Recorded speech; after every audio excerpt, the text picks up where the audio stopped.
So thanks for tuning in. Hey, Teresa. Happy Friday to you too. Thanks for tuning in for episode number 49. We're sorry that this is a little late. We had some technical difficulties earlier. We thought we were live. Hey, Lauren, we're going to answer your questions for the second time here in a minute because we thought we did earlier, but apparently it was just between the two of us, which, I mean, we like to the whole shebang, but we didn't finish the shebang. We like to talk, but we like to help more than we like sitting here and talking amongst ourselves. So we're going to dig in and talk to you today a little bit about stock media, how to use it legally, what the different licensing terms mean, and kind of break it down so that everyone has that baseline foundation of knowledge so that you use it and you don't end up frustrated when it doesn't work right, or scared when you get a nasty gram from an attorney saying cease and desist. So, or a lawsuit, because that's not fun. Yeah, so that's, I mean, it happens. It definitely does, and more often than we know. For some of these things, you know, you're looking at like tens of thousands of dollars in a lawsuit for using an image or a video that you could have paid, you know, $40 for. So let's dig in. Let's talk about stock media and the different aspects of using it in your marketing. I think before we really get into using resources and that kind of thing, we need to touch on the different terms and kind of break that down for people. So let's start with, what does it mean that an image or something is royalty free? So royalty free is basically a type of licensing tool used by stock photography agencies, video, any kind of media that helps the owner of that work, you know, gives it a way that you can use it. But here's the thing. Each agency and individual licensing can have different rules, meaning how you use it, how you give credit, where you're using it, how you're using it, as well as, are you going to pay a premium every time you use it? Some will require you to make a payment every time you use it. It's all spelled out in the licensing agreement. Yeah. So when you go and look at some of these places that we're going to recommend that you look for these items, you just need to be sure and look at their licensing terms and their media agreements, because it will vary from platform to platform, site to site. Unfortunately, it does get pretty complicated that way. But so what's the difference between royalty free then and like copyright? Well, before we go there, let's just make a blanket statement. So when you purchase your royalty-free licensing agreement, Kara? Well, we're still recording on Zoom, so.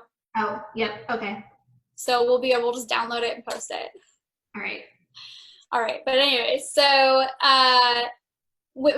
basically, let's understand that when you're purchasing that, you're purchasing the rights to use it, not purchasing the work itself.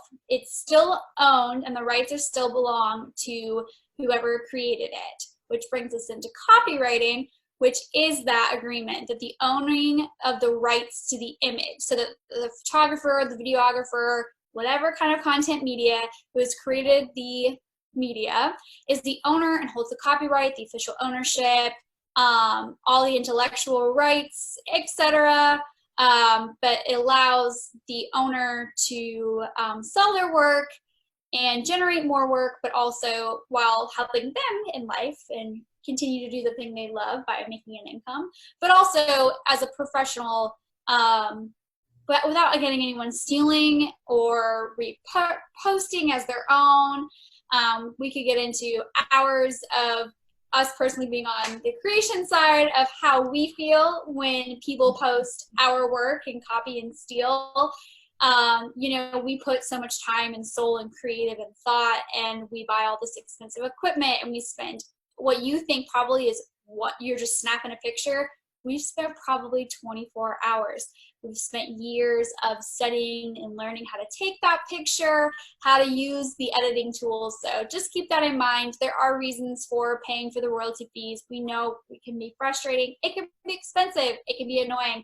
But just know it's for the courtesy and for the professional rights to the owner of who created that beautiful work.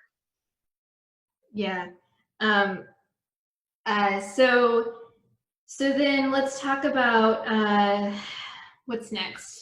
Content. Yeah, so there are different places you can get royalty-free images that you can either pay a membership for, you pay by the allotted, whether it's 5, 10, 15 photos, or you pay by the photo. And understand that some of this content can be anywhere between $1 and like $500. It really can range. I mean, most of them are probably, what, Casey, between like 10 to 50 bucks. Yeah, it depends. For the most part, they're all under that. Some of them you actually pay like a monthly membership for, and it might be a couple $100, but then you have up to X amount of downloads per month or an unlimited amount. So and each one just is, they all do it differently. exactly. So when if you're looking into stock media and what memberships to pay for and what to buy, you know, just look into and factor in how much you think that you will use or need. But some different type of resources. One that we just learned about, but we're not sure anything about yet, is Stock Photo Secrets Shop. If you've used it before, please let us know. We are curious to find out. But one we use, actually, we've used ourselves or for a client, is Adobe Stock. Yeah, we've used Adobe Stock. We've also used Shutterstock before. That's pretty widely known about. iStock is also on the list. Yeah, Getty Images. Yeah, Getty Images is where you're gonna find like pictures of celebrities, famous people. We've all seen those on Google with like where it says Getty Images all across the image, which if you download that and you use it with it saying that, not paying for it, that is an example of an illegal practice. Yeah, absolutely. So what about free use sites though? Because we're all about helping people out stay frugal and under budget. So Oh, yeah. One of our personal favorites. Love it so much. Unsplash.com. Beautiful images. Cannot believe they're free.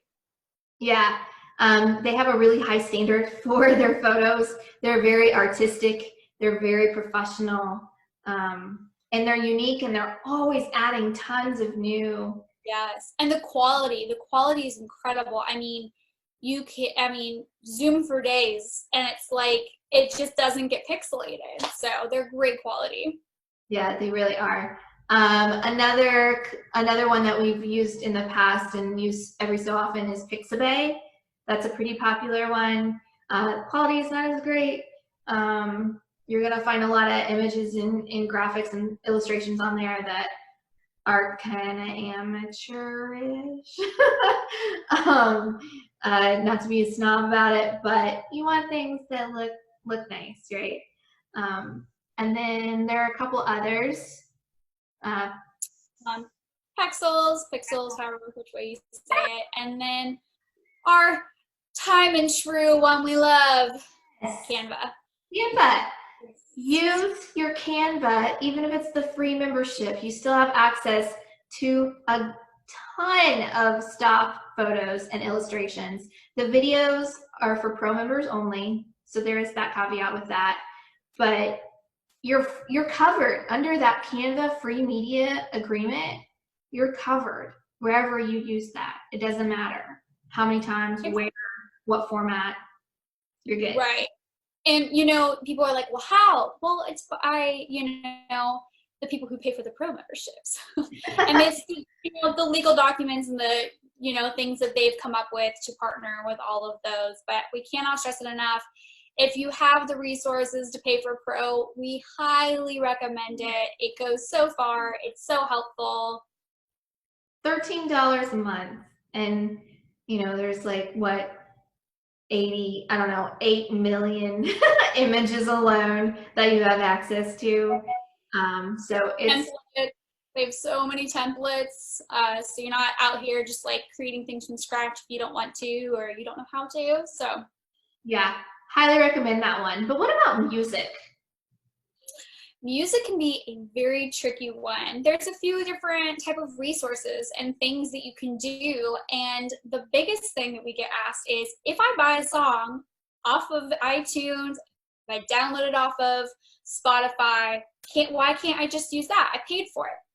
No, you pay for the luxury and downloadability of having it for your personal use. It is not for commercial use at all. And it's not for personal sharing either. So that's why if you take something you paid for, you put it on your personal, let's say you put it on a video on Facebook, on your personal profile, and Facebook ends up muting that, it's because it's not for sharing, it's for you individually.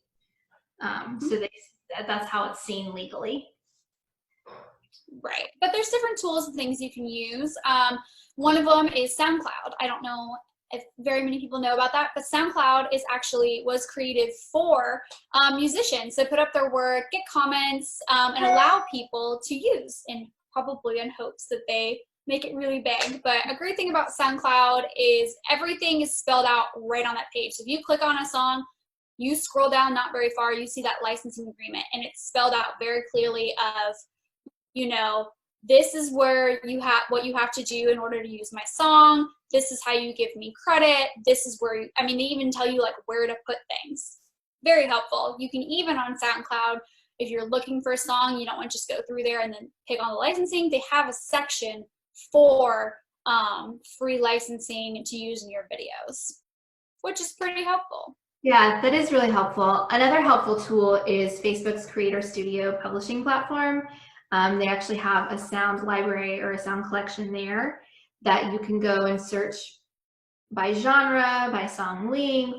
You can preview the song and then download it and use it however you see fit. So that's a great one. Well, one of my favorites personally is melodyloops.com, because you can create loops with songs. So you can say, I need a song, like if I already created my video, it's 2 minutes and 3 seconds long. I can make that song last 2 minutes and 3 seconds long and loop it. Just super cool. Right. Which is fantastic if you're in a pinch, if you're new to this. That way you're not having to pick several songs, figure out how to splice them together, figure out how to do that mesh of sounds together. Sometimes if you're in a pinch and you even know how to do that, it's great just to have it automatically go, which is fantastic. Yeah, let's make life as easy as we possibly can when it comes to this stuff. I know you've talked about with me before about YouTube free stock music. Yeah, so actually some people will specifically put things up on YouTube that you'll be allowed to use. A lot of people have done it. It helps for obviously the new generation of things, which really isn't new anymore, is vlogging and people who put up their own creations and their fun videos, and it was created. So you can actually search in this search section, just search free music to download, and what you can do, YouTube has a partnering site called, if you Google, it's YouTube to Converter MP3 file, it'll bring you up, and all you have to do is take the link from that song that you want from whatever video, and you put it in that, and it converts it to MP3, and you're allowed to download it. Now, I say this with some caution.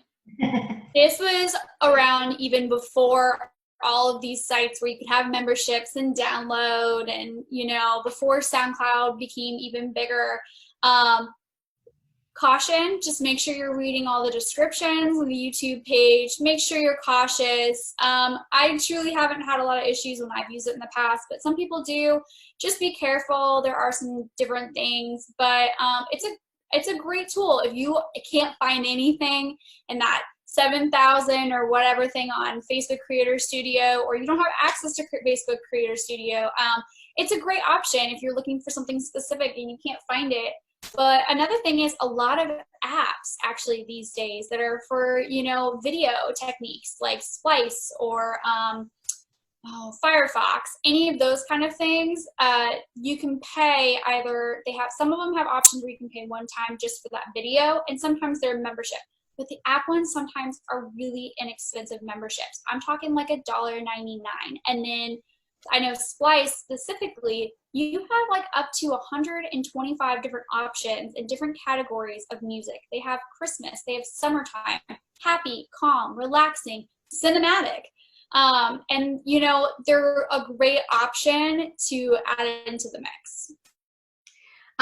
So I do want to touch too on just kind of our own professional opinion on using stock media, particularly photos, in your marketing campaigns and in, you know, your social media posts, your blog posts, all of that. And our overall feeling, I know mine is, like, do what you can with what you've got. And if that's what you've got, then do it. I wouldn't over inundate people with stock images, especially things that look too stock. You want it to. We all know that when we know it's a stock photo. We know it. We all know it. Yeah. I mean, that has a place in its time, and not everyone has the capacity, the tools, the resources, or the budget to go and have like a branded photo shoot done, or to, you know, invest a ton of money into anything of that nature, whether it's branded photo shoot or photos for your products. But we recommend, you know, using it sparingly is fine. Kara's tip, like, talk about a little bit about not. Yeah, I have. I'm sorry. I have two things that I really want to hone in on a little bit. Is the first one, you know, use stock media if you need to, and you can. I mean, we recommend it, you know, not for every single post, but if you are in a realtor, a hotel, just look at make sure you're keeping an eye on your competition, not in that kind of way, but just to make sure that you're not posting the same stock images. We see it time and time again, same demographic, same job, same company, competitors, but even in the same area, and they'll use the same exact one. Little bit cringy just from a consumer standpoint. And on that same note, if you're a restaurant or a product-based company, you gotta just bite the bullet and get your own stuff done. I've seen restaurants that do stock photos. You know, when it comes to when it comes to you know, services of having your own, I always tell people, you know, if you're right at the new level, if you're still on the cusp of like trying to make it, trying to do what you can, you know, DIY it, do some stock media, but keep setting aside money and do those small shoots and work your way up to where you're getting all of your own stuff. That's the end goal, right? Is to have your own unique photos, your own unique stuff. It's so important. Yeah, and so the thing is when you invest into some of those services, like some really nicely done food or product photos, it's all about perception. Like, marketing is perception. And so you have really high quality, fancy photos, people are going to think your stuff is more valuable and it's worth more of their money. And so it's all about that, like, psychological piece to it. So, and I think the biggest thing too these days is such a key word. We don't love to always use it because it's overused, but it's authentic. It's unique to you. So there is value in having your own stock images, your own product photos, your own branded photos. There is value in that. But we always like to give our clients the tips and the tools they can to DIY it, to do what you can until you make it to that page. But save, you know, just start your own savings account for those specific things, and do, you know, find a photographer and say, I only have this much money to do this, and do small shoots if you can and work your way up. Get with that. Yeah. People are willing to work with you, you know, and however they need to. So, yeah, I think it's important to use stock. You know, it can be an important piece of our marketing to use stock photos, but let's do it thoughtfully. An efficient way. Yeah. We did have a couple of questions that I want to answer real quick from one of our regular viewers, Lauren. And she was asking about, first of all, on Google. So, you know, if you've ever done an image search on Google, you can go in and check a box that says either commercial reuse, non-commercial reuse, commercial reuse with modification, and on and on. So she was kind of interested in learning how that relates to marketing and what we recommend with that. My recommendation, don't do it. Don't use it. It doesn't cover you. It's not a membership. There's no legality to it. You're just trusting that whoever put that and marked that with that metadata did it correctly and with pure intentions about it. So, you know, you might run into scams where people have stolen those photos and are putting them in places that they shouldn't be. And it can... Or it might even be a scam where you click on it and they hack into your information. It's just it's very uneasy. I don't recommend it. We're not in high school anymore where we're taking images to put in just a graded book report paper. So let's be careful. But there are so many good, high quality places and resources that you can use that have a lot better options. So I would just look in those places instead. And Lauren's other question was for sites that crowdsource their stock media.